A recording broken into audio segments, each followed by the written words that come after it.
in this matching phase. And I totally forgot to say we will be recording this. So it'll start a little bit later.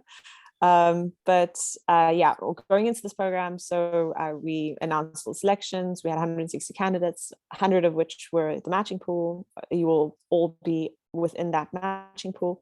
And we had 60 candidates on our waiting list. And our program objective at the time was to place 26 students, which roughly meant 2 per university. And yeah, as some of you know, as you have started the steps of the matching phase, we have these 5 outlined steps. And we wanted to have our earliest internship start day in spring 2022. So I'm sure you all know this pretty well at this point. And we also just want to highlight our progress so far, which, as I said before, these are kind of the 5 stages. So if you do crunch the numbers from mid-Jan, we have, amongst the 3 of us, shared roughly 150 resumes across a whole bunch of different companies. And we have arranged roughly about 20 interviews so far, of which 4 have entered contract negotiation, 3 of which actually from applied materials will definitely go through, definitely in the next couple of days or soon anyway. And then obviously with Yella as well, with our THM, that would be really, really cool. So included as well. So we should be seeing this 0 number increase to a few more. So that's our progress so far over the last couple of weeks. And I will now hand over to Deborah, who will kind of outline a little bit more the bottlenecks that we've actually encountered, and as I assume you will have encountered as well over the last couple of weeks. Hi all, it's good seeing you again.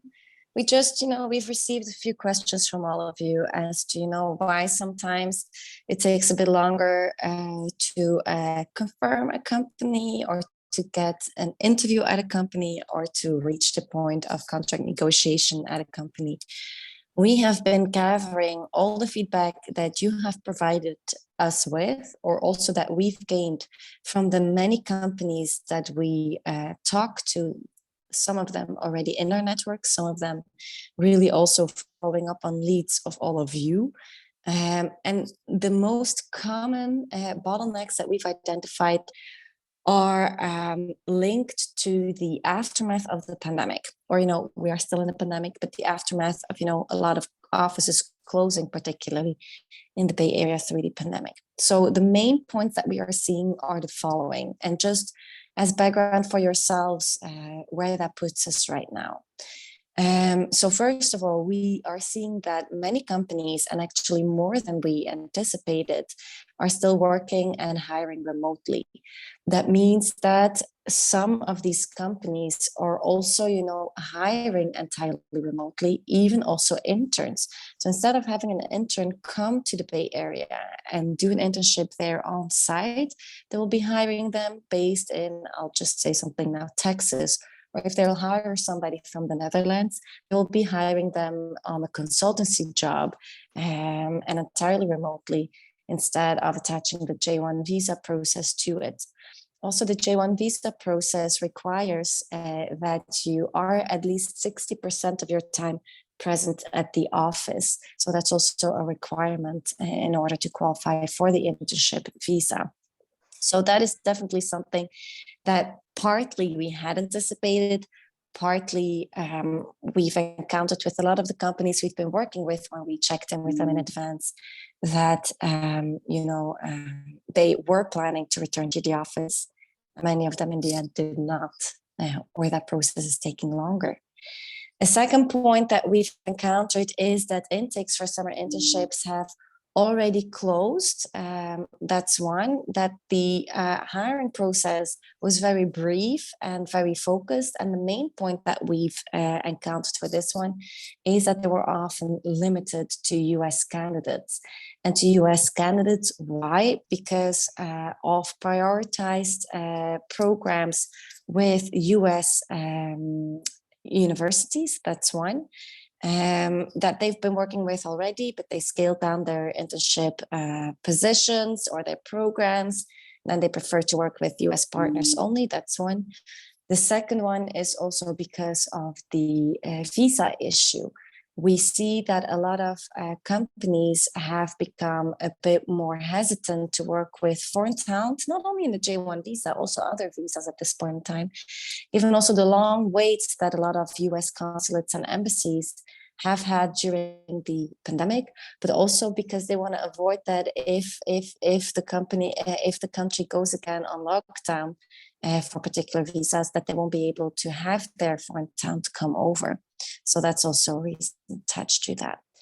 Then we've encountered a lot of HR bottlenecks. And to me, this is maybe one of the biggest frustrations. I think I can speak for Eva and Michelle as well, that we have encountered on our end. We have seen, as I said, that a lot of companies are hesitant to take on foreign interns, or have been hesitant to take on foreign interns, and prefer to hire local. Another reason linked to this is that a lot of companies, have also reviewed internships as a hiring tool. So instead of having the benefit of temporary talent from abroad or locally, they really want to put their eggs smartly in their basket and see, okay, if I will be hiring you as an intern, then it would be more efficient for my HR department if then you can, also roll over in another role within the company after. Another HR bottleneck is that we have seen that a lot of companies active in the fields of, for example, sustainability have been receiving US federal grant money. We've had this with one or two companies that some of you approached this year that were active in the battery industry. Now, the issue is that if a company works on a federal grant, then they cannot hire non-US citizens on the projects that are linked to this grant. So that immediately limits down the option. This is something really case-by-case status, as I said, mainly also in the sustainability technology angle that can pose problems, and also in startups particularly. But this is something that definitely, also the HR should have mentioned earlier on in the conversations, both with the students and with us in my experience.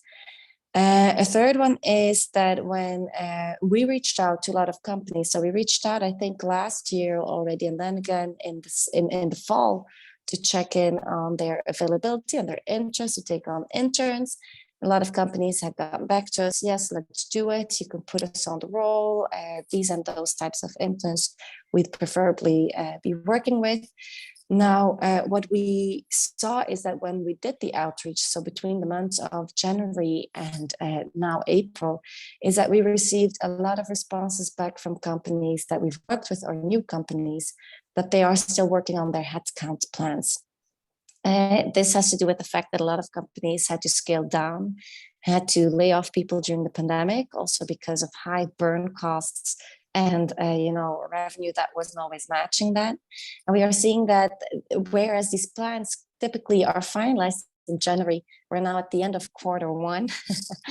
And now a lot of companies are only finalizing them. And headcount plans also implicate, how many interns will be onboarded and on which teams. The last one, I think, is the biggest one, is the plans to return back to the office. A lot of companies were anticipating return to the office way sooner. We're anticipating going back already in the month of September and then in January. Now, in the end, a lot of companies have only started opening their doors this month, and have, launched a lot of ways to attract workers to come back to the office. For example, Google did an entire Lizzo concert in order to motivate coworkers to come back into the office. Now, because of this plan and the delay that it brought with it, is that a lot of HR people that are in charge of interns and contract negotiations are currently fully swamped and overworked. So that's also feedback that we get from almost every engineer that we talk to. Yeah, let's try to keep it as far as we can from HR because they are currently overworked and swamped, which means that we can only reach HR in a later phase as well. And also delays the entire cycle there. I must say that on a more positive note about the plans to return to the office is that since the beginning of this month, finally, subways to the office have started to fill up again. I haven't seen the financial district as busy as it is now since the beginning of the pandemic. And I would say we're now at like 75% back to the office, or, on the trains and in the streets compared to pre-pandemic. So it's going rather well suddenly, which gives us good hopes for the next few weeks of crunch time. But we'll come to speak on that in a few slides as well. Then a lot of companies are still COVID cautious or only interested in hiring interns for the next year. I refer to this point with the other points that I just discussed. A lot of companies are cautious to hire specifically interns. They're looking to hire more on a senior level. So those among you that have, for example, PhDs, or that have, for example, ample work experience, will see that your profiles will bring a bit more traction currently than students that have very strong academic merit but less work experience at this point in time. A point that we've also heard back from quite a lot of companies is that they are fearing another economic recession. We don't know when that is going to strike, what shape that will take, but that is also, a point that we've received multiple times as a reason why they are prioritizing more senior profiles over interns at this point in time. Lastly, and this might be the most abstract one for you guys to understand, but is that a lot of technology companies are really, really protective right now on their IPs, or their intellectual property, and all of their trade secrets and their technology insights when working with international workers, much more so now than pre-pandemic. And this also has to do with the fact that a lot of geopolitical tensions have raised when we look at, for example, the Russia and Ukraine conflict. But also when we look at, for example, how China has been positioning itself within the technology industry. This last point is mainly the case when you look at sectors which are geopolitically very sensitive, such as, for example, the semiconductor industry is an excellent example.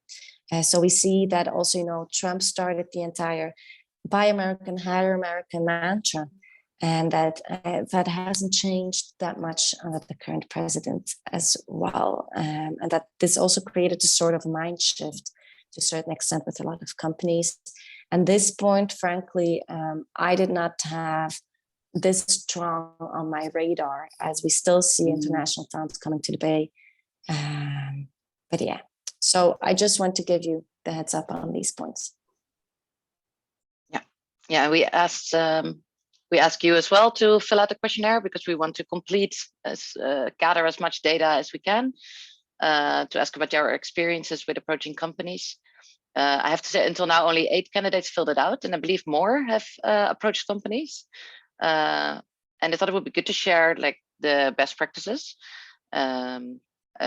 Candidates said that most affected by, they approached 2 to 5 companies, most of them, and some approached a lot more, 15 to 30 or even over 30 companies.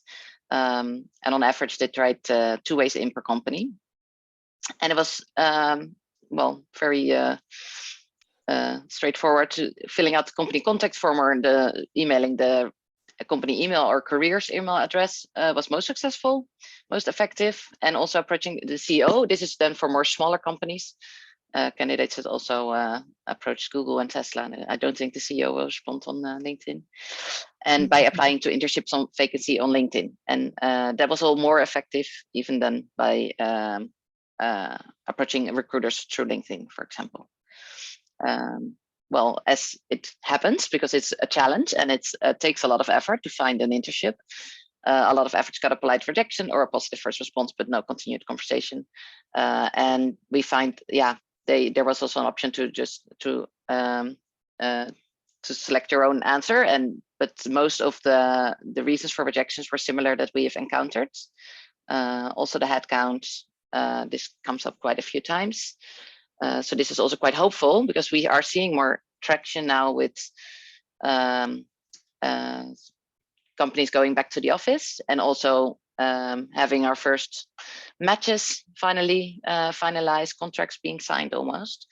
And 2 of the candidates that approached companies themselves, they got between 2 to 4 job interviews. And they put a lot of time into preparing those because it can be quite a process. You have to make an assignment, do a deep technical interview and a coding interview. So a candidate also said it can take up quite a lot of time next to my studies and work. I don't know, Gilla, could you share maybe a little bit about your experience so far? Yeah, sure. So I was also first looking for like job opportunities at LinkedIn and contacting people there. That didn't really work, and then so just emailing the company on their email address did work. After what the last line says, removing the selected by Dutch talent program thing, I did get responses. So the first company I got an interview with, that was Matician, and they had a very tough. They had 5 different interviews, of which I did the first 2 and then didn't pass the second one. But yeah, that does take a lot of work, a lot of math, a lot of coding. And then the other 2 interviews I had, they were like basically just chatting with people. So no technical stuff, just you join the call and they ask you some random stuff about. Yeah, so it's not always this hardcore. It's not process. Always the case. Yeah. No. Yeah. Now the one I'm currently with discussing contract stuff. The first meeting was just this with the CEO and the CMO medical company, and they were just having fun talking to me basically. Okay, good. And I think Deborah is soon gonna also have or she already spoke, Deborah, with RTHM, right? I'm so sorry, guys. It's early morning here and my cat is all over the place. I haven't yet. I reached out to Ryan yesterday and I am waiting for his response to talk today. Yeah, because in the questionnaire, some candidates said, well, I didn't loop in the consulate because I felt it wasn't helpful, but we do notice that companies, it does give an extra additional feeling of trust and interest in hiring candidates if they know you guys got our backup and support. It is a benefit for the company, so please do loop us in and add us to the conversation when you have something ongoing. And indeed, good tip, I think, from Selected by Dutch Talent program. I didn't think it would be, but I could imagine it's maybe too much spam, like, yeah. Okay. So then, so that kind of covers from our perspective and your perspective, but it's not all doom and gloom. And Deborah is kind of going to outline kind of how we're going to see this next little phase of the program. Yes, so we do want to be very straightforward and honest with you. It has been going a lot slower than we were anticipating. And then in our experience has been, normal. Now, we have set for ourselves the goal that until June 1st, it's going to be crunch time. So crunch time for us, crunch time for you guys as well. So our main request for you is that all of you really put in as much work as you can over these next few weeks to write to new companies, to maybe write again to companies that previously either haven't responded or have given you at the time the answer that at that point they weren't interested in hiring interns, or, we're still working on their headcount, as we are seeing that a lot of companies are actually finalizing that headcount right now and are suddenly open or opening up or warming up to the opportunity of hiring an intern. So I would advise you to make a very brief list, the companies that you're most interested in, that you did reach out to already. Please check in with them again. Please look for other companies that lie within your field of expertise as well. And just, I know that a lot of you have reached out to so many companies, but for a few more weeks, go for it, because right now we do finally see the traction. Also, with the contract negotiations suddenly coming to a conclusion, we will be doing the same. So just so you know. Now, we have had, the goal to match 26 students this year for internships. With the current timeline, as it is moving slower than anticipated, we are focusing on placing 10 students successfully for this year. Or before 1 June, right? Yeah. before. Yeah. Before the 1st of June. Sorry, before the 1st of June. Hopefully more, but before the 1st of June, 10 students for fall and summer internships. And then after that, after 1st of June, we will continue handling all of the questions that you submit with us. So what will happen then is that we no longer, Eva, Michelle, and I are now also proactively sending out inquiries to multiple companies every week. We won't do that after the 1st of June, but we will look for individual matchmaking if we suddenly see an opportunity, and we will handle all incoming questions on your end. So if you have questions from a company, please continue to direct them to us, and you can do that until the end of the year, just so you know that. So it might be that we have more interns by end of the year also for winter internships, but until June 1st, our goal is to have 10 students ready with a signed contract and a confirmed match. We have also discussed this internally, how we can, refocus our attention also for the next few weeks' time. We will be approaching mainly smaller and more flexible companies that are less tied to rigorous HR negotiations. So we are thinking of scale-ups and startups particularly, or operations that have smaller teams on site, less than 100 or 150 employees typically. We will also be looking at warm leads within our network. We will be rewriting to those, or we will focus a bit more on those companies that really have a good fit with a few of your profiles that have a very expertise background, because we think that the niche companies might actually be warmer to be onboarded. We will also focus more on the companies outside of Silicon Valley. We have been doing that. We have been working with companies in San Diego and in Phoenix and Seattle, but we will also focus more strongly on those, and we advise you to do the same. And as a repetition, that opens up the playing field for the 13 most Western states in the US. So please do not come with companies that are based on the East Coast right now. Please focus on companies that are based in Seattle, in Portland, in San Francisco, LA, San Diego, in Phoenix, in Nevada, in Las Vegas, in Salt Lake City, or in any of the states. You can even go to Hawaii if you want to, or to Alaska, but focus on those 13 most Western states.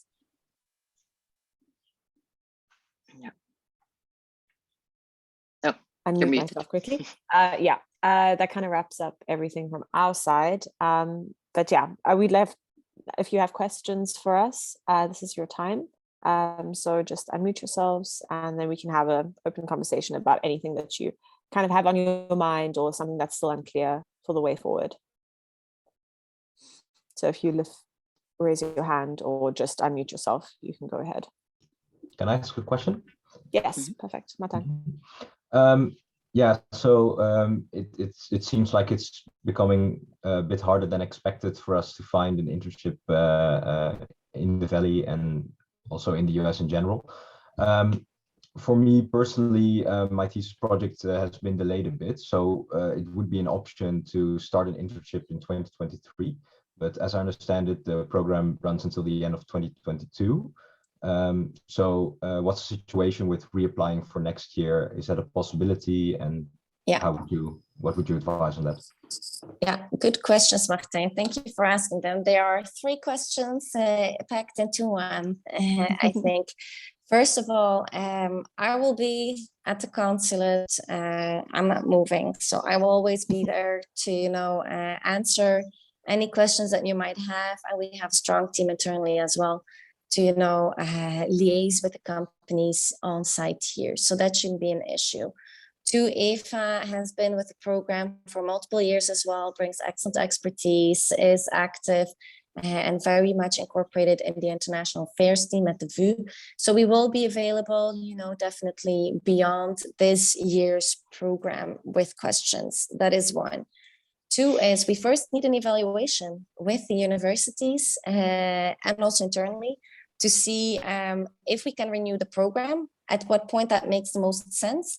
And then also, you know, seeing what a good timeline then would be if we start the campaign again in fall, or if we start the campaign a bit later to have the entire period a bit more condensed, to also have our energy focused more on, for example, matchmaking around that time. So those are questions that, those aspects of your questions, we can only answer after we've had that evaluation, which will be in the summer. Now, the last point that you raised is that you, your thesis has been delayed, that you actually could be available to start until 23. That's great news in itself. Now, this is really a case-by-case response that I would need to give you all. Typically, an internship start date should lie within 1 year of graduation date. So it can be while you are still enrolled at university. You can start a J1 at any point that you are enrolled at a university, or maximum 1 year after graduation date. And then it should be 1 day before that, but the year after, right? So if your graduation date is, let's say, 1st of July 2023, then you have until June 30th, 2023 to start your internship in the US. So that's a bit the timeline.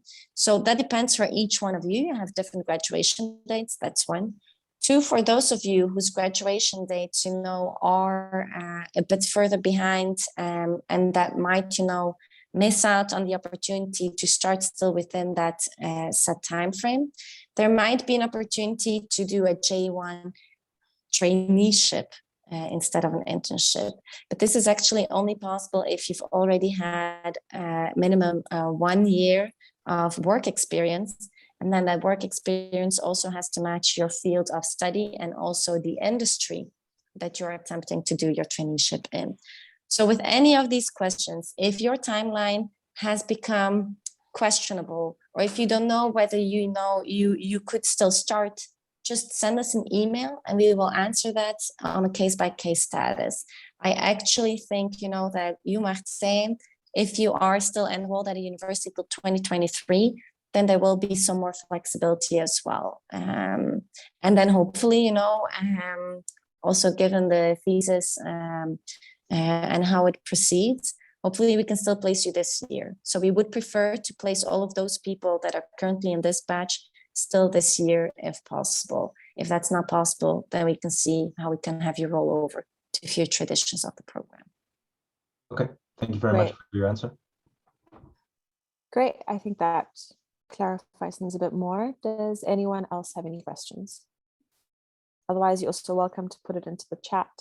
There was initially one question from Henrique about the program and where you can look for companies. And I think that map kind of clarifies it nicely. And particularly just focusing on outside Silicon Valley at the moment often gives a much better response, just because those are also often in the office now, whereas Silicon Valley is still, a lot of it's online. So. Right. I definitely have a tip for people. Which helped me is just applying to a billion different companies. Basically, I applied to more than 30 companies so far, and got like even only 6 responses, of which 3 turned out to be an interview. So I was just scrolling first of all through LinkedIn. Also, for example, at least in my field, NVIDIA invests a lot in tech companies. You can look what companies they invest in, and then they have this very fun list, and you can just click on the company and go to their LinkedIn page. Also on YC, you can find a lot of different startups, which is where I found mine. So just keep looking, basically. Yeah, and you know, thank you for sharing that. You definitely have very proactive and resilient mindset. So that's really, really great. I would also say that at this point in time, a 10% success rate of obtaining an interview compared to, you know, your outreach is pretty high, actually. So really well done. Yeah, no, I can't highlight that enough. That's actually been a huge success in the program so far, is that if the students have reached out and we've been able to give them that extra push, that's so far been very successful. So please don't be disheartened by this next little bit. I think if we all put a lot of effort in, we can see this program through and make it a success for sure. Ruben had a question. So follow up to Martijn's question was, so can internships in the Valley also assist with the J1 traineeship if I were to graduate before being placed? Deborah? We can definitely assist with that. We can also definitely work with CIEE or with other J1 visa sponsors in order to obtain that paperwork. We would need to see to what extent the NAV can also be an intermediate party for that. I think they can, but that is a discussion that we will have to have. But we have multiple other partners that we also have warm relationships with. And it's actually the same process. It just has different requirements, but it's the exact same process. Yeah, maybe Ruben, you're also curious if you can take it as an extracurricular internship, but there are various candidates also that have already been graduated and that are now part of the pool. So yeah, that's for sure okay. Yeah. This was just for Deborah, I think. Are summer internships still probable, or is the focus now solely on fall internships? Well, we say there's still possibility for late summer internships. Yeah, there is still possibility for summer internships, but it will depend a bit on how fast the company contact and the contract negotiations go. You know, if you are attempting a start date end of June, then now it's crunch time. Then I would advise you to, within this and 10 days time, have a signed contract in front of you so you can make that appointment with the consulate in time. You'll have to wait a few weeks for that. And then you'll have to wait upon positive interview. You'll have to wait another week to receive your visa and your passport. So in total, you will need minimum 4 weeks for that entire visa process, 4 to 6 weeks. So then, you know, if your start date is already end of June, then I think, you know, within this and 2 weeks time, it would need to happen. If you are more flexible as to summer internship start dates, and some companies have one batch starting end of June and have another batch starting, you know, end of July. If you are down and open to do in July, so a later summer internship or even starting through August, then definitely there is still enough time to finalize all the paperwork and get going. Yeah, it also depends a bit. Some companies just call them internships. Some companies call them summer internships, and then the summer internship start date with some companies lies between mid-June until end of July. Some others call summer internships any starting date throughout the summer. Some call them until they've wrapped up in the summer. So in order not to block yourself in the outreach with companies, I would not mention a summer or fall internship. I would just say an internship, and that you're ready to start, you know, and then you can give them a few dates that will work for you. But if you already limit yourself to the category of a summer internship without knowing what that looks like within the company, then that might actually make off some well, that could raise some red flags maybe on the end of the intaking company. Yeah. And also just I was just going to add as well for us, as soon as you loop us in, so when you have a company that you're interested in and they show interest, loop us in, and we will also prioritize getting kind of the HR questions out of the way, that they can actually employ you, that actually flows a lot quicker. So once you do have an interview, everything's kind of, all the ducks are in the row for the later progress. So that should also speed up. That's been a learning curve for us on the last couple of weeks. Jose had another question. So even though the Internship Valley program helps to obtain the J1 visa process, can we still confirm that we do not have to obtain it through the program in order to still become a Holland and Valley fellow? Yeah, Deborah. Yeah. So if you have a green card, that is valid. If you are a US citizen, or if you are a Canadian citizen, then indeed you will need to go through the J1 internship visa process. So then your start date should actually be more flexible and your timeline as well. You would not be bound to the 1-year graduation rule, and you would also, be able to, as soon as you are willing to pack up your bags and come, and that works for the company, to come to the US. Definitely for the green card holders, the US citizens. For Canadian citizens, they will need a work authorization form, but it's way less time consuming, specifically for this nation. Yeah, so much quicker turnaround. Yeah. Did that answer your question, Jose? Just, you can put in the chat just to check. Can I say something, by the way? Yeah, of course. Go ahead. So I find sure. So I find the biggest bottleneck of this program is the timing itself. Because in the Netherlands, in general, you basically apply and you can start your internship next month or 2 months after, 3 months after. But in America, they are basically filling these positions, like these summer internships, already right now for 2023.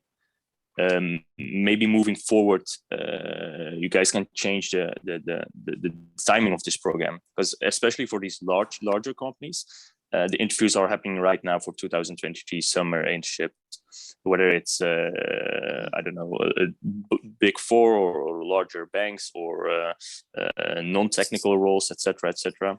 This is like in general in America as well, like New York, Cali, etc., etc. Maybe the timing of the program is it's kind of off. Yeah, that's valid feedback. Thank you for providing us with that perspective. Definitely, the timing of the program, we follow the regulations set by the universities. And to begin with, that's not always the easiest match with the timeline in the US. At the same time, if we start onboarding candidates and we can only place them, let's say 2 years after, their profiles will also change a lot. I'm not sure that will be the best way forward either. I also must add, I think when we started in 2020, it was we had less there was less visibility for just summer internships. Almost all the companies we spoke with, they were happy to have candidates from before the summer, after the summer, flexible with the timelines. And this time, like in this period, it seems they're just less flexible in hire interns in generally. So they have more focus on their fixed summer internships, and also then a preference for US candidates. And this was so different in 2020. So I'm pretty convinced because this was also not conveyed to us when we reached out to them in advance. So they did change strategies on that partly themselves, both larger and smaller companies. Now, what you're saying is, I know that a lot of companies are already considering the headcount, or bigger companies, the headcount and the timelines for 2023 candidates, and also, the roles that they will be filling, but that they'd be interviewing right now, that is very new to me. So if you have something in writing of any of the companies that you've talked with that can document that, I would love to see that, because that is new info to me. So thank you for bringing that to the table. Yeah, sure, no worries. I think majority of these investment banks are, to be honest, it's not difficult to talk with these smaller companies right now, especially for, let's say, summer internship. These majority of these larger companies, whether it's Facebook, Google, Big Four, Goldman Sachs, JP Morgan, something based in California, they're already having the interviews right now. So I can send you some links. I don't know if that helps. Yeah, this is also a reason we do have less focus on those Big Four companies, because they have such a rigorous. Just an example, by the way. Yeah, but they might have the positions online already, but whether they're actually interviewing, that I'd be interested in knowing, because we also work with, for example, Silicon Valley Bank. We also shared your profiles there for review. LinkedIn was only with LinkedIn, yeah. And they are either bound to a very tight timeline, but they're not yet hiring or interviewing for next year's batch. So that is very interesting, Savas. Thank you for mentioning that. But if you wouldn't mind, if you have anything like confirming that they're actually hiring already, that they're not doing the headcount, but hiring or interviewing for 2023, that's definitely very important information for us as well, as we haven't seen that or haven't received that input from any other student at this point in time yet. So thank you.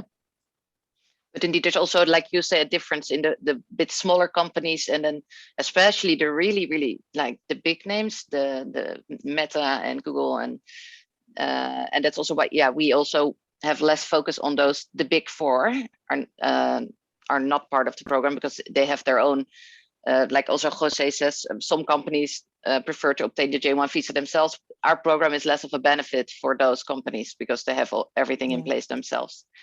Yeah. Great. Are there any more questions?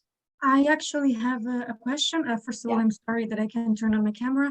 And again, well, actually, one thing that I want to say is that I am definitely way more flexible for internships from September onward, even if my form I put that I wasn't that flexible, but because I couldn't be flexible before September.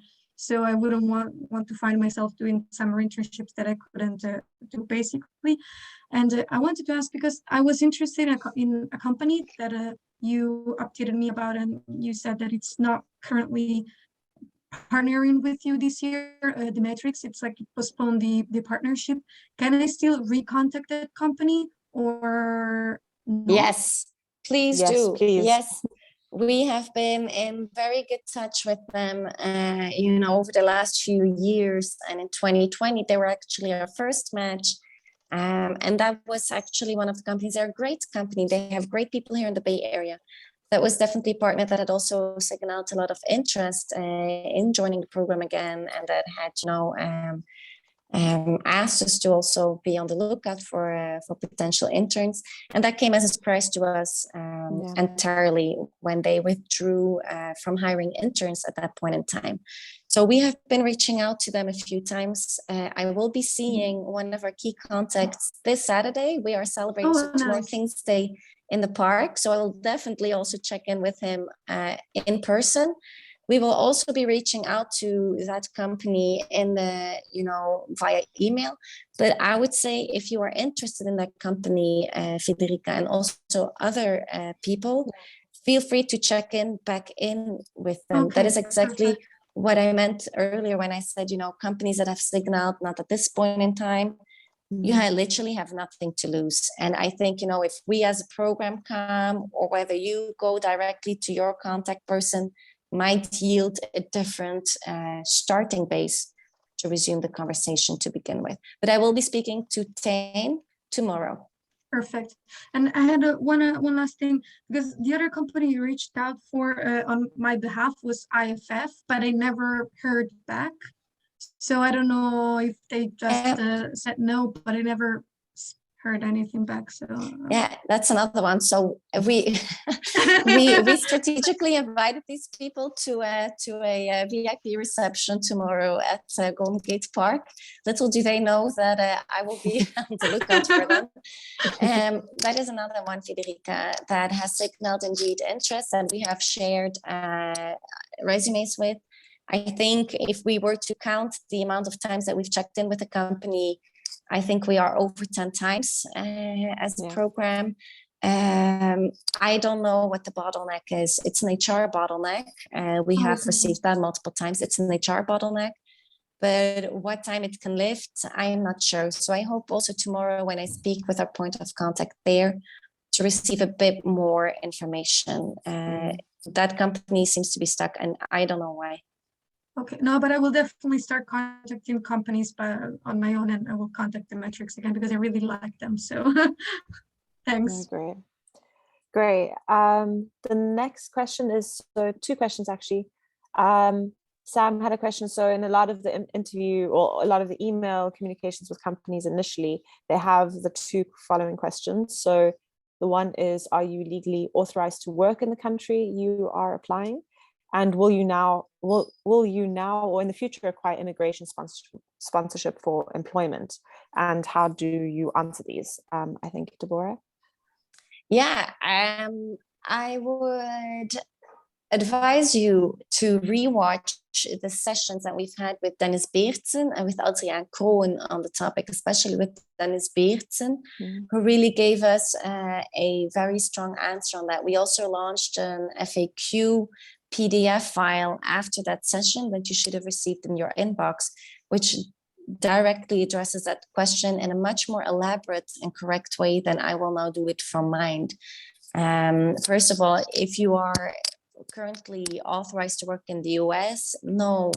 Will you require future immigration sponsorship? Yes. You can, however, if there's a comment section, you can fill it out there. But if you fill out that no, then it might be that your application gets filtered automatically. You could fill out a yes, but then technically you are lying at that point in time. Or you could fill out yes, but then put in the comment section again, hey, I only filled out yes because I will be applying for a J1 internship visa. So before just ticking yes and submitting it without giving any further info, make sure that in the comment section or via email or via LinkedIn message to the recruiter, you can explain your authorization status. That is what I would recommend, and what I think also lies a bit within the same realm as what Dennis said, but I'm not sure, Eva, Michelle, if you have any further recollection on that. Yeah, no, I agree. It's tricky because you just try emphasize that you have the program in your back as soon as that, if that's possible. I know some of them are just kind of tick boxes and it's a very strict application. But if you can make that clear at that point, that's the best option. But we've it is coming across a lot with candidates. Yeah. Chihab had a question in regards to IDN, if there is any update on IDN in general. Not on our end. Again, we have reached out multiple times. I think they're a typical company that are also working on their headcount. That is what we have received from them a few times. So we will be reaching out to them again. But at this point in time, we haven't seen any interviews set up, unfortunately. So feel free, if IDN is of interest to you, to contact them again as well. Yeah, so I think we reiterate that is, if you do have one of our companies that are on the website as one of our partners, feel free to contact them. I think at this point, it's the more the better from all the different angles. We have contacted all the ones in our partnership list before, and often it is a very opaque answer that they return to us. So it's not a very clear no or yes, which also has made it tricky for us to kind of say that your resume was rejected. It's often been a delayed process. I have a very specific question, if I may. Are the positions at Shell already filled? At which company? Sorry, I didn't hear that. Shell Ventures. Yeah. Can you repeat the question? Yeah, sure. Are the positions at Shell Ventures already filled? Because that was on the list as well within these companies. Yeah. Good question. At Shell Ventures, they have scaled down their operations this year and have expressed that, in contrarily to earlier conversations we've had with them, that at this point in time, they're not prioritizing onboarding interns. So you can reach out to them again, but I would then look further than Shell Ventures. If you have a very strong financial background, you can reach out to them and you can see where that takes you. If you have, for example, a hydrogen background, and I know that there's a few students here, they have a very elaborate hydrogen team as well. That might be a better angle. However, the Shell Ventures team here has slimmed down a lot over the last few months' time. So indeed, they're still on our website, because we did work with them in the past, because earlier they did, give the heads up. Yes, we're interested, just like, for example, Dimetrix. But at this point in time, I don't see a lot of traction there. Feel free to reach out to them. We at this point won't, because the last no that we got was pretty much, a testament to very slim down operations. And then the question is also, if you are interning there, you also want to be part of a team. Thanks for answering. Great, thanks, Savas. Are there any more questions? if not, then I think I need to, wait, Yeah. one more Yeah. second, Michelle. Yeah, Anything, sure, you sure. guys, you can ask us anything. Yeah. Don't hesitate. Also, don't despair yet. Like it's never Yeah. it's never fun. I'll just speak from my own experience. I'm on my 4th visa in the US now. A visa process is never fun. We did recruit you all a bit also in terms of resilient mindset. I'm sorry that we've been testing that this strongly. We weren't anticipating that. But you know, we are going to continue crunching it the next month time. We hope you too. And then let's hope that in a month's time, we can all celebrate together if we have 10 matches. That would really be amazing. And currently the contract negotiations that are happening, the contracts that we are reviewing are looking really well. So that gives us good hope. Me coming to the office in the morning and finally seeing the subway filled again with people, boarded up places finally being open again, that gives me good hope. But at the same time, I can't promise what the world will look like in a post or still pandemic context as well. Yeah, no, exactly. So there's another question. I was wondering whether you can give an overview of how many students have already got an internship and status regarding all the partners. Yeah, Adi and Shell has already been discussed. What about others such as LinkedIn, Segment, and the others? Yeah, overview of how many got an internship. So the numbers, just very briefly, the most important ones are four are currently in contract negotiation and are soon to be signed. We also share the recording if you want to review. We have also presented it with some slides. And I think it would take too long to go into all the partners, but LinkedIn is also working on their headcount. So that's all, like a lot of the partners, similarly to Jen, it's a very delayed process. Yeah, and we're in touch with many more companies that than there are on our website. But yeah, they're okay, no, fair enough. More lengthy process. So then we will share this recording as well, and then that kind of gives you a bit of overview as well. To round things off, we sent out a questionnaire and we have received a couple of answers. Those are really, really valuable to us. And I'm sure there are more than 8 students that have approached companies independently. We will share that link again. And if you could just take a bit of your time out and just fill that out, that would be a huge, huge help for us. Also gives us just a better insight of kind of the way forward as well. So we'll be resharing that together with the recording, and yeah, perfect. So yeah, I think this kind of rounds it off. If you have any more questions, anything, cool. One more from Samantha. Yeah, applied materials, finally resolved the HR issues. I still haven't heard anything from them. Yeah. Can we expect something soon? Yes, you expect you'll receive a message to there early next week. Yeah. Okay. Yeah. Okay, perfect. Well then I will wrap this up. And yeah, please don't be discouraged. This last little bit will be a matching sprint. Let's get get this. I feel like the ball is definitely getting rolling. We have now 4 contract negotiations that kind of all popped up in one go. So let's keep the spirit up. Definitely resilience is on our side. And thank you so much for attending the webinar. Perfect. All right. Cool. Cheers, everyone. Hang in there, you guys. Yes. Bye-bye. And you can stop the recording as well.